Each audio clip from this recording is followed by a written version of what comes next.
So now we will create a master forecast profile. So why we need this master forecast profile means, like based on this master forecast profile, we can run the statistical forecast in the system. Like to run a statistical forecast, we need the master forecast profile. Okay. So if you want to run different type of forecast profiles, you can create a number of master forecast profiles.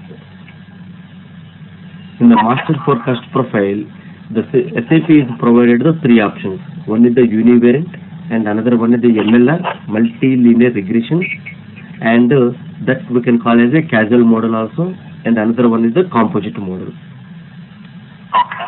So based on this master forecast profile settings, system automatically will generate a statistical forecast. Basically, system to generate a statistical forecast, we are configuring this master forecast profile. So this one APO, DP, and environment, and maintain forecast profile / SAP APO MC90CB. So here, see, everything we are creating under the planning area only. Like planning books we are created under the planning area, and a master forecast profile also we are creating under the planning area. So we will select our planning area ZAPO1. So like, do we have to assign master forecast profile planning book also again? Actually, here I have selected already this icon.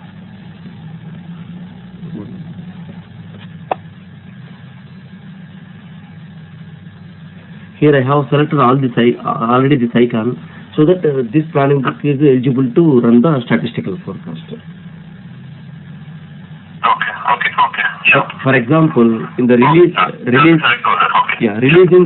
you are releasing a forecast to S&P. That planning book, no need to select this icon. There just we are releasing. There we are not running any statistical forecast. Like that, only statistical forecast planning books only we need to select this option. Remaining, whatever the 8 or 10 planning books, no need to select this option. Okay. And I will give the name also ZAPO1. And the description, I will give ZAPO1. Now we can see the forecast key figure. Forecast key figure. It means after running the statistical forecast, in which key figure you want to see the forecast results. So we will select as a forecast key figure. So that if you run the statistical forecast, the results will be appear into the forecast key figure.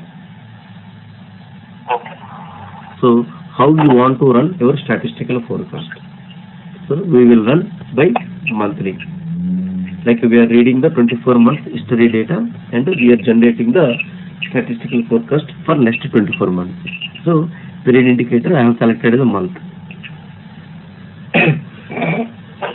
If you want to run based on the fiscal year variance, you can select the fiscal year variant. And when it is running the statistical forecast, if you want to consider the life cycle planning, you can activate this icon. You can select this checkbox. So now I will not activate this one, and we will activate when we are doing the life cycle planning. So that time, if I do that time, so that easily you can remember it. If I do now, we will forget this option that time. Okay. Yeah. So it's a part of life cycle planning. So that time I will activate it. Now I will not activate it. If I not activate it, life cycle planning will not work. And here, forecast horizon. So what is the periods we can give for forecast horizon? We can give 24 months. If I give from and to date, it will be fixed to that from and to. If I give 24 months, every month it will automatically take 24 months only. Okay. So automatically it will roll. Like how we are rolling the time series for the planning area. Like that here also, if you give 24 months, always system will read history 24 months, and always system will give the statistical forecast for 24 months. Okay. Here, just like a, Okay, selecting what period of forecast we want. For the next 24 months we want forecast, so it's selecting 24. exactly. Okay.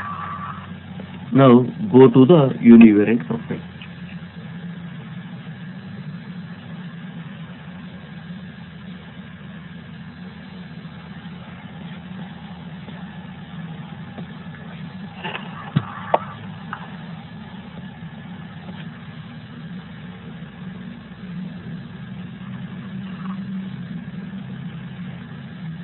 So we are giving the name of the univariate profile, text GAPO1, and here you can see read historical data. So I will give a history key figure. So it means history will read from this key figure and it will generate a forecast in this key figure.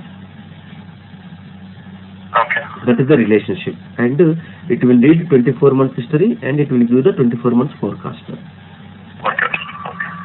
And a version, when you are activating your planning area, we are giving as a version 000. So this is the active version. Okay. And here you can see the forecast strategies. Here SAP is already given the logarithms. So based on the history, we can select the model. Say for example, we have 1,000 products in our company, in the client. So in the 1,000 products, 100 products are like having the constant history. Like every month, those are selling like 100, 100, 100 like that. Or 100, 110, 120, 130 like that constant sales is there. So what I will do, I will group those products, and for those products I will run a constant model. If some products are having the trend, so I will select as a trend model. Okay. Some are running by, like some are sales with seasonal, I will select as a seasonal. Okay. And some are with trend and seasonal, so I will select a seasonal trend combination. Okay. And SAP is giving some option. If you are not able to find what is the exactly model, then we can select as an automatic model also. Okay. So that the system will propose one suitable model for particular that history. So normally, how this we will decide it, like already from the business side, who is handling the demand planning. So those they are already know like how the products behavior, how it will be sale and how it will be fast sales and everything. So we need to explain them how this tool will be work, and like in the workshops we can decide it, like we can run 2-3 different models and we can see which is suitable for these products. Like that we can decide it, and we will fix that one, so that continuously every month the statistical forecast will run based on this model. And like, if business requires, we can also create forecast profile, like for which is not there in the system, like different. Yeah, if it is a new thing also we can decide, we can create it. Okay. And another one is the automatic model, and last options we can see there is a user exit also there, so that we can create one formulas also. Okay. But normally in this, all these formulas might be at least any one of the formula will be suitable for any type of history. Okay. Right. So they know how the system is behavior, like the products. They can, with the help of the business, we will make it as a group and we will run the suitable model. Like they will sell this. Like definitely, if you take any product, it should be constant, trend or seasonal or trend seasonal, like that. Yeah. So still, if it is not suitable in that model, we can run the automatic model. Okay. Like that we can define it. And I have a document how the formulas are calculating. Like inside what is the formulas are there, I have the document. I will forward the document also. Actually, really, it's not required, but we should always have the knowledge based on which formula how it is calculating. Okay. Normally in interview. Like, one more question, Kalyan. Like if you have like about 1,000 products, and we know that like 4 or 500 of the products are like in constant. So like we will assign all those products in one planning book, right? No, we will take all of them in one planning book. no, it's not. It's not like a planning That book. planning book they will assign for that profile. No. Actually, it's not like a planning book. Actually, we can run into the interactive planning, and actually, this is the another option like a selection window. Here we can group all the products as a one selection. Actually, this will be covered into the interactive planning session time. Okay. So I can group all the products. Say, for example, if I go here, if I select the product, here if I select the product, here I can select the product, I can group it. Like for example, from 1 to 100. So 1 to 100 I can group as a one selection. And I will save as a one selection ID. So this selection ID I will use into the background job, or if I select the selection ID and if I run statistical forecast, it will be run only for the selected products only. Okay. So that option I will. Is there any limit on how many products we can select? No limit. All the products you can select one selection ID also. Okay. So that I will explain in the interactive planning. And that the selection IDs how we are using, that will be covered into the background job session.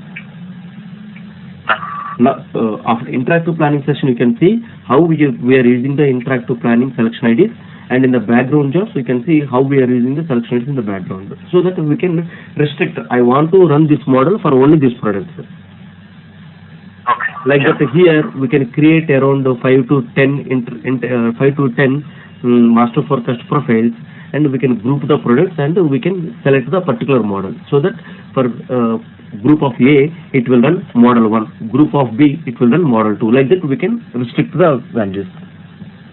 Okay. That we have the control. That control we have. And here alpha, beta, gamma, these are nothing but like when you are running the statistical forecast, it will give the constant, trend and seasonal weightages. So normally, if you go for the show proposal, system automatically will propose one forecast strategy. Okay. So these are the standard SAP values for alpha, beta, gamma. Okay. Say for example, if I want to give more weightage for the constant, you can give the more weightage, like you can select as 70% or 80%. Okay. If I want to give more weightage for the trend, I can give more weightage for the beta. If I want to give more weightage for the gamma, it will take for the seasonal. Fine. Anyway, once in interactive planning, if you run the statistical forecast, there I will show the options. So how exactly these are reflecting. And based on this sigma, it will take automated history correction. Like if any high and low level spikes are there in the history, automatically it will correct it. And here weightage profile. I can create a weightage profile and I can give, like for example, if I take only 6 months, I can create a weightage profile. It means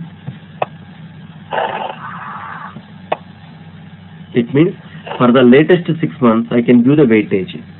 Say for example, in the latest 6 months, last month I need 100% weightage of history, and before that I need only 70% of the weightage of history, and before that I can take 150% of the history. Like that, we can give the individual months weightage also. Like whatever the real history is there, so I don't want to take the real history. So there also I will take 200% or 150% or something like that. We can have the control. Okay. So like the past, you want to take weightage for each of the month. If you know that in November you will be selling more products, so you will give November more weightage.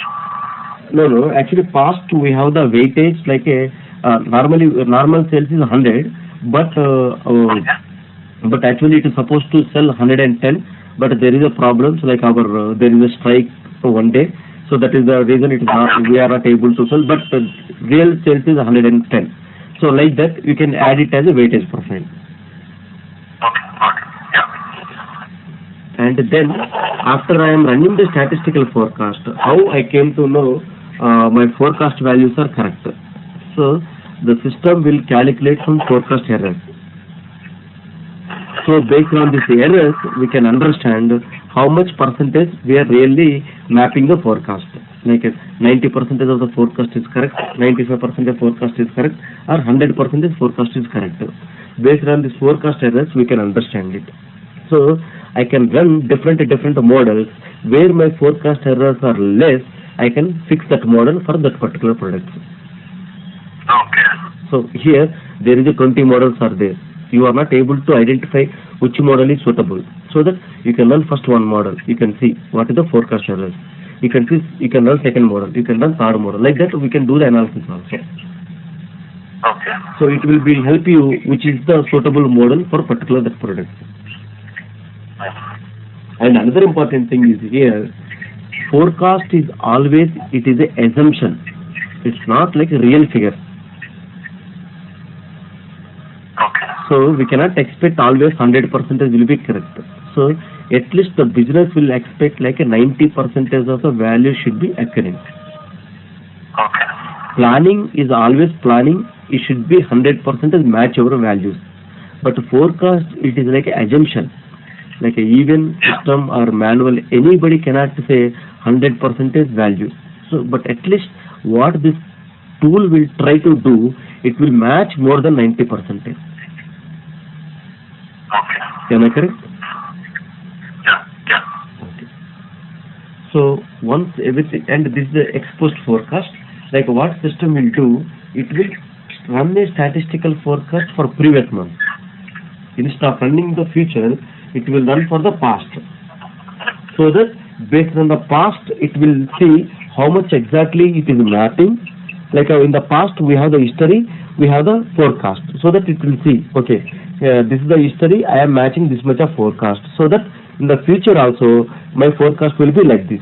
Like that system will understand based on the ex post forecast. Okay.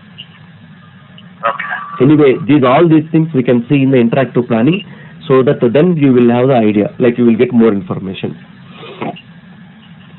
And the forecast errors we were talking about, where can we see that once we run? Those also in interactive planning only we can see the forecast errors. Okay. And how these forecast errors are calculating, those formulas also I have a detailed document. I will forward those documents also to you. Yeah. And this is the univariant, and all you can take any project, 99% everybody using only the univariant profile. Okay. And other than that univariant, we have the MLR profile, multilinear regression, and this one only we can call as a causal model. Multilinear regression, and we can call as a causal model also. So basically how this will be run based on the linear programming. Like in our engineering, that time we studied that linear programming from y is equal to a plus bx1 plus bx2. These coefficients are nothing but like a dependent variable and independent variables.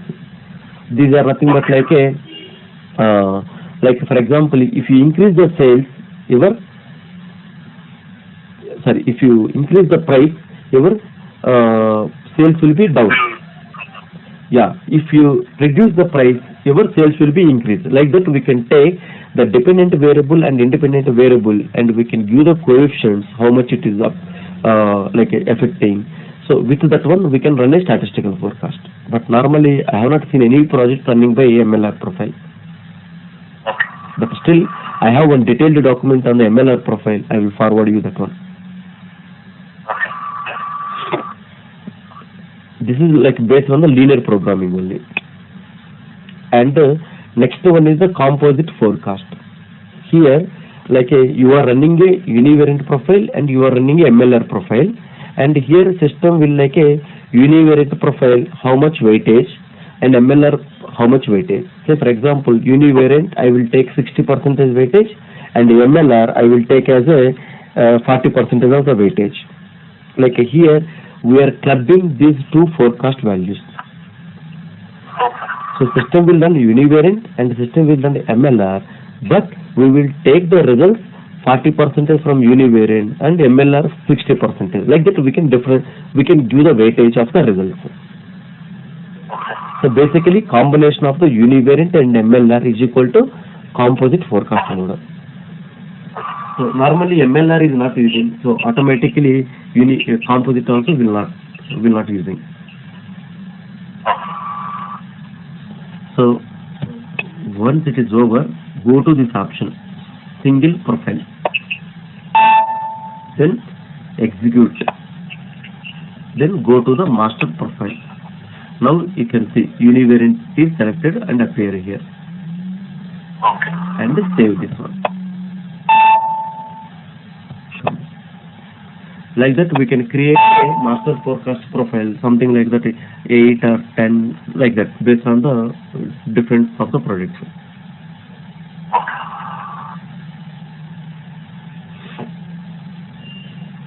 And so I am stopping this section here.